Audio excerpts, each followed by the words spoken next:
Alhamdulillah,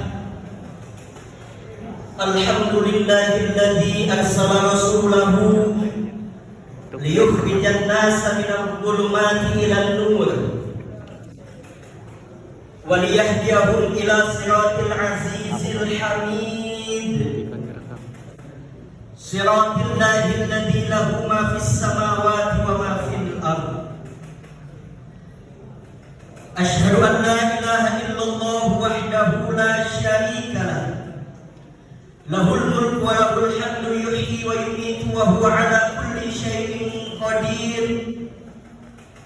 Wa asyhadu anna sayyidana Muhammadan 'abduhu wa rasuluhu wa habibuhu wa khaliluhu al-mab'utsu rahmatan lil 'alamin. Allahumma shalli wa sallim ala hadzal nabiyyil karim sayyidina wa habibina wa syafi'ina wa nabiyyina wa maulana nabiyyuna Muhammadin sallallahu alaihi wasallam wa ala alihi wa ashabihi ajma'in. Faqala Allah ta'ala fil Qur'anil Karim, a'udzu billahi minasy syaithanir rajim. Bismillahirrahmanirrahim.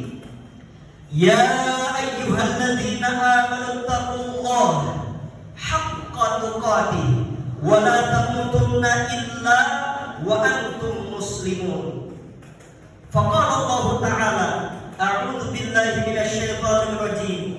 Ya ayyuhalladzina amanu la tulhikum amwalakum wa la auladukum 'an dzikrillah wa may yaf'al dzalika fa ulaika humul khasirun. Shadaqallahul azim wa shadaqa nabiyyu sallallahu alaihi wasallam. Hadirin jamaah sidang Jumat rahimakumullah, marilah senantiasa kita memanjatkan puji syukur kehadirat Allah Subhanahu wa taala atas segala limpahan nikmat yang diberikan kepada kita, yang telah menyertai kehidupan kita, sehingga pada kesempatan ini kita dapat menjalankan salah satu amanah, salah satu ibadah yang telah disyariatkan oleh Allah Subhanahu wa taala, yakni ibadah salat Jumat. Mudah-mudahan sisa-sisa usia kita mampu kita hantarkan dalam ketaatan kepada Allah dan kecintaan kepada Rasulullah sallallahu alaihi wasallam, sehingga pada akhirnya nanti dimanapun kita berada dan kapanpun maut menjemput kita, kita dalam keadaan husnul khatimah. Amin amin ya rabbal alamin. Jamaah sekalian, di samping itu tidak bosan-bosannya dan tidak henti-hentinya khatib mengingatkan kepada seluruh jamaah sekalian, wabil khusus kepada diri khatib pribadi, untuk senantiasa meningkatkan keimanan dan ketakwaan kepada Allah Subhanahu wa taala.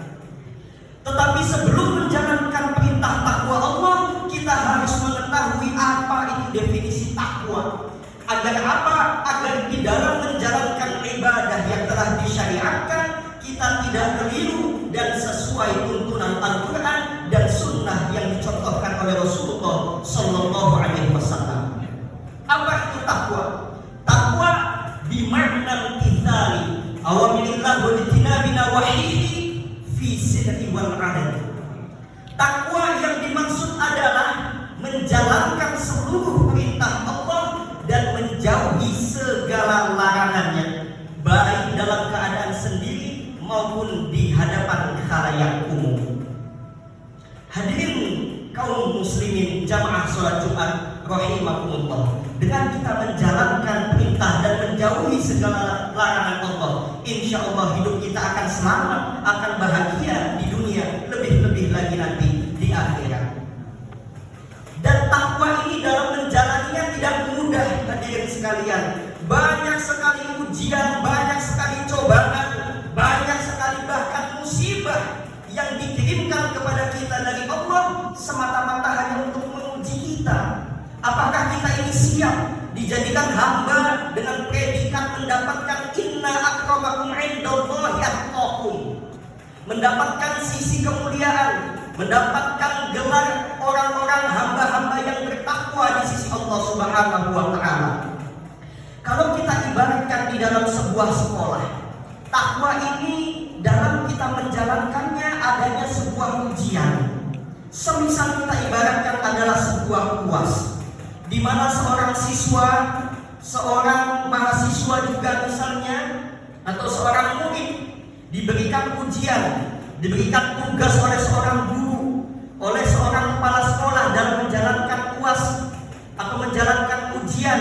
Kita melihat bagaimana kompetensi siswa di dalam menjalankan ujian tersebut. Kalau dia benar-benar belajar, kalau di dalam ujian dia benar-benar berikhtiar ingin mendapatkan nilai yang baik, ingin mendapatkan hasil ujian yang baik, maka insya Allah ujian tersebut akan lolos, akan mendapatkan hasil yang baik dan akan mendapatkan keuntungan-keuntungan berikutnya.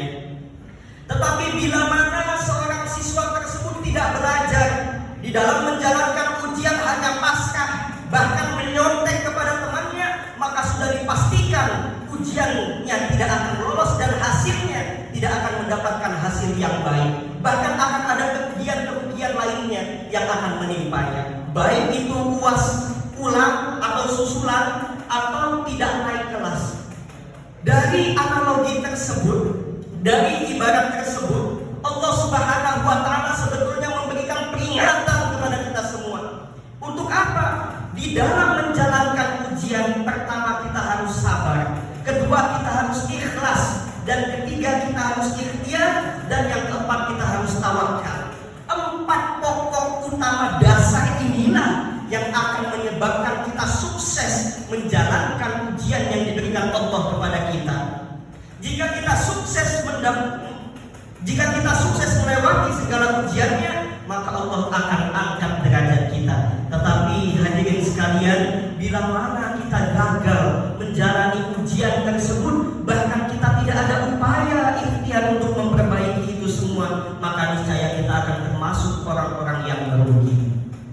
Hadirin jamaah sidang Jumat rahimakumullah, kita dihadapkan pada zaman di mana para generasi muda, di mana para ilmuwan, para akademisi mengambil kehormatan, mengambil sebuah tolak ukur kehormatan tersebut adalah ujian-ujian prestasi-prestasi yang dimilikinya. Artinya kehormatan, kedudukan serta prestasi itu dihitung dari prestasi yang dimilikinya, dihitung dari kehormatan orang yang menghormatinya. Padahal Allah Subhanahu wa Ta'ala telah memberikan kabar, memberikan konsep dasar kepada kita bahwa sesungguhnya esensi manusia yang paling mulia di sisi Allah itu apa?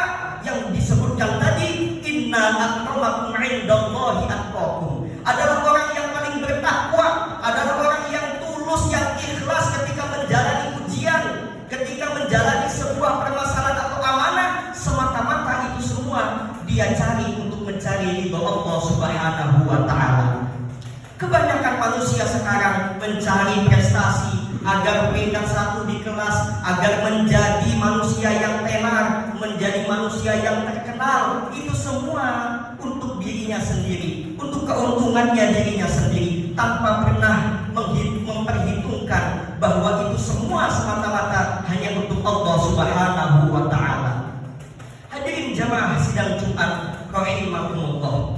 Oleh karena itulah ini pernah digambarkan oleh Rasulullah Sallallahu Alaihi Wasallam. Rasulullah Sallallahu Alaihi Wasallam menyebutkan, memberi gambaran kepada kita bahwa akan datang satu masa menimpa kepada umatku nanti, yuhibbunal qusur wa yansawnal kubur, di mana orang-orang berlomba mencari pangkat keduniaan, mencari prestasi, berebut menjadi peringkat 1 di kelas, berebut menjadi pejabat, berebut merebutkan harta. Tetapi dia lupa bahwa sebetulnya pada akhir hayatnya nanti dia akan menghadapi sebuah kematian. Allah memperingatkan kepada kita bahwa akan ada mati setelah kehidupan dan ada kehidupan setelah kematian. Nah, persoalannya adalah bagaimana cara kita menjadi mulia dan menjadi beruntung ketika mati itu menjemput kita, dan bagaimana kita bisa menjadi beruntung dan mulia ketika adanya kehidupan setelah kematian. Maka ini semua perlu adanya ikhtiar, dari kita semua, hadirin sekalian. Apa ikhtiarnya? Seperti yang disebutkan tadi, bima'nal kithari awamillah wa tibinabina wahihi fi sidri wa qadar. Bertakwa, menjalankan ibadah semampu, semaksimal kita mungkin, baik dalam keadaan sendiri maupun dalam keadaan di depan khalayak umum. Hadirin jamaah sidang Jumat rahimakumullah. Karena di sini adalah notabene adalah generasi muda, adalah para siswa, adalah para pelajar, maka kami juga sebagai mahasiswa mengingatkan kepada hadirin sekalian, wabil khusus kepada diri kami pribadi, bahwa kita semua tidak dihadapkan pada persoalan-persoalan negatif yang ada pada 20 tahun, 30 tahun yang lalu, bahkan 15 tahun yang lalu. Sekarang dulu persoalan negatif, soal narkoba, soal yang namanya tawuran, soal yang namanya bolos dan lain-lain. Tetapi sekarang kita dihadapkan tidak pada persoalan itu semua. Kita dihadapkan hanya kepada benda kecil, alat kecil yang bernama handphone, yang ada di depan, yang ada di hadapan saudara-saudara sekalian. Sudah menghipnotis kita semua. Alat kecil tetapi memberikan dampak, memberikan pengaruh yang luar biasa bagi kita semua. Ini yang kita hadapi sekarang. Kalau dulu para generasi muda kenakalannya itu menghadapi orang, tawuran antara kampung, antara para siswa dengan para siswa, antara para orang dengan para orang. Tetapi sekarang kita dihadapkan kepada gadget, kepada handphone yang telah menghipnotis kita semua. Di dalamnya ada apa saja, segala kebutuhan kita ada di sini. Kalau kita cermati, kalau kita teliti, dengan kita menggunakannya dengan baik, maka insya Allah akan berdampak baik dengan kita. Tetapi jika kita menggunakannya dengan negatif, dengan tujuan yang tidak benar, maka akan menjadi bola liar, menjadi kerugian bagi kita semua. Oleh karena itu, para generasi muda sekarang telah diperingatkan oleh Rasulullah SAW bahwa kita semua diperintahkan apa? Anfusakum wa ahlikum nar. Artinya apa? Jaga dirimu dan keluargamu dari siksa api neraka. Ini peringatan dari Rasulullah SAW. Mengapa? Karena kita akan hidup, kata Rasulullah, bi khairi zamanikum, akan hidup berbeda nanti setiap zamannya. Setiap zaman akan ada perubahan, akan ada perbedaan, akan ada yang namanya pembaharuan. Dan diingatkan kepada kita, anfusakum wa ahlikum nar. Jaga diri kita. Nah, caranya ini dengan apa? Dengan menanamkan tauhid, dengan mengikhtiarkan sebagai landasan hidup kita di dalam menghadapi kehidupan ini. Jadikan tauhid, jadikan kalimat la ilaha illallah Muhammadur Rasulullah dan bimakna kisah tadi itu sebagai dasar utama kita menjalani kehidupan. Dengan demikian, kehidupan kita akan sesuai dengan Al-Quran. Dan jangan lupa, Al-Quran juga kita jadikan sebagai pedoman di dalam menghadapi kehidupan kita sekarang ini. Sebagaimana Allah Subhanahu wa taala berfirman, Alif Lam Mim, dzalikal kitabul la raiba fihi hudan lil muttaqin. Al-Quran itu tidak ada keraguan di dalamnya, merupakan petunjuk bagi orang-orang yang bertakwa. Siapa orang-orang yang bertakwa? Adalah orang-orang Islam, orang-orang muslimin yang mengakui Allah sebagai Tuhan dan mengakui Rasulullah sebagai kekasih Allah atau sebagai utusan Allah. Dan tidak cukup hanya itu saja. Orang-orang terdahulu Rasulullah ingatkan kepada kita semua, bahkan Allah juga mengingatkan kepada kita semua bahwa konsep yang diberikan oleh agama Islam itu apa? Tahlilul insan min ibadatil ibad ila ibadatillah azza wa jalla. Agama Islam mengubah konsep dari penyembahan kepada sesama manusia menjadi penyembahan hanya kepada Allah Subhanahu wa taala. Maka oleh karena itu, siapapun kita, baik kita seorang pelajar, baik kita seorang petani, seorang pedagang, seorang mahasiswa, siapapun kita, tugas kita mentahlilul insan kan min ibadatil ibad ila ibadatillah azza wa jalla. Tugas kita bersama mengajak orang sebanyak-banyaknya untuk cinta kepada Islam, karena Islam ini merupakan cinta, merupakan kenikmatan, merupakan sebuah keselamatan, merupakan sebuah permaisuri, merupakan sebuah indah-indahnya sebuah pemandangan. Oleh karena itu kalau kita lihat tren sekarang di dunia barat, banyak sekali orang-orang berbondong-bondong memeluk agama Islam. Karena apa? Sistemnya, ibadahnya telah menghujam, telah mempesona dunia. Karena apa? Adanya toleransi di dalam Islam. Hadirin jamaah sidang Jumat rahimahumullah. Oleh karena itu di akhir kami mengingatkan kita sebagai generasi muda, marilah kita kembali kepada Al-Quran. Allah Subhanahu wa taala berfirman, "Wa may yuti'illaha wa rasul, fa ulaika ma'al ladzina an'ama Allahu 'alaihim minan nabiyyin was-siddiqin wasyuhada'i was-shalihin wa hasuna ulaika rafiqa." Ada 3 generasi utama yang Allah sebutkan di dalam ayat ini yang harus kita penuhi. Yang pertama generasi Siddiq, generasi yang jujur.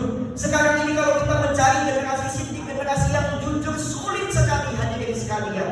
Oleh karena itu melalui mimbar khutbah ini kami terus menggemakan untuk generasi muda, wabil khusus diri kami sendiri untuk senantiasa mengedepankan sifat Siddiq, sifat yang utamanya juga ada pada diri Rasulullah. Karena sekarang susah sekali, dan untuk mengedepankan sifat Siddiq ini tentu banyak ujiannya dan mudah-mudahan kita mampu melewatinya.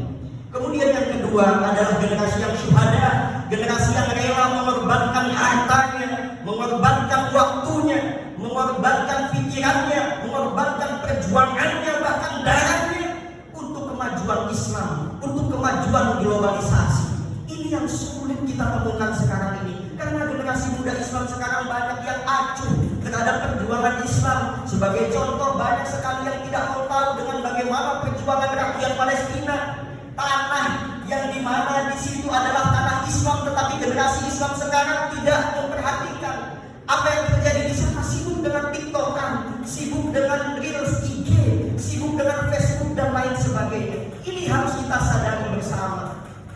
Dan generasi yang ketiga adalah generasi yang solihin, generasi yang soleh, generasi yang mampu mengedepankan akhiratnya, yang mampu mengutamakan Allah di balik semua apa yang sedang diurus, mengutamakan Allah. Ini yang sulit sekali kita cari sekarang ini. Generasi yang mampu menempatkan dirinya di tengah-tengah agar dia dapat mengajak siapapun untuk memeluk dan mencintai Islam. Generasi yang membuang paku, generasi yang membuang duri, generasi yang membuang benda tajam di tengah jalan yang dapat membahayakan lawan maupun lawan. Ini sulit sekali kita cari pada hari-hari ini, padahal ini sebenarnya adalah hal-hal yang sangat sederhana. Oleh karena itu, kita sebagai generasi muda harus senantiasa mengedepankan nilai-nilai dasar daripada Islam dan tauhid. Dengan apa? Dengan cara yaitu tadi menjadi generasi yang siddiq, syuhada dan soleh. Dengan demikian itu semua bisa terwujud, maka kita akan mendapatkan dan mendapati Indonesia ke depan menjadi negara yang baldatun thayyibatun wa rabbun ghafur. Amin amin ya rabbal alamin.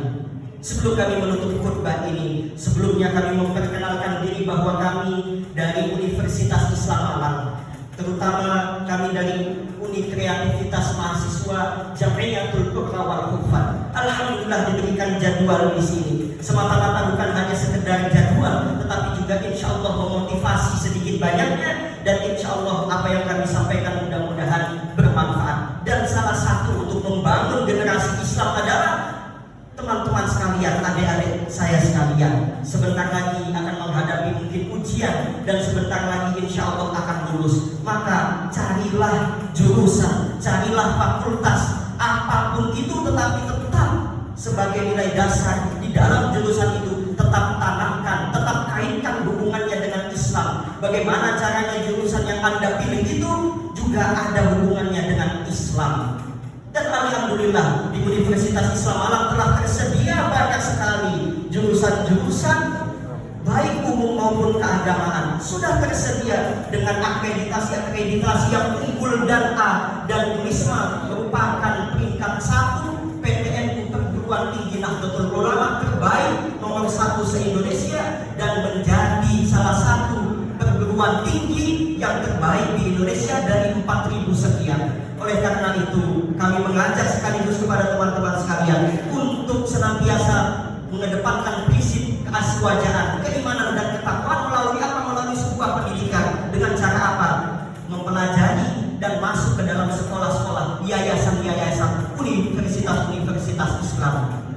Mungkin itu saja yang dapat kami sampaikan, mudah-mudahan bermanfaat bagi kita semua. Barakallahu li wa lakum fil Qur'anil azim wa nafa'ani wa iyyakum bima fihi minal ayati wa dzikril hakim. Fataqabbal minni wa minkum tilawatahu innahu huwal ghafurur rahim.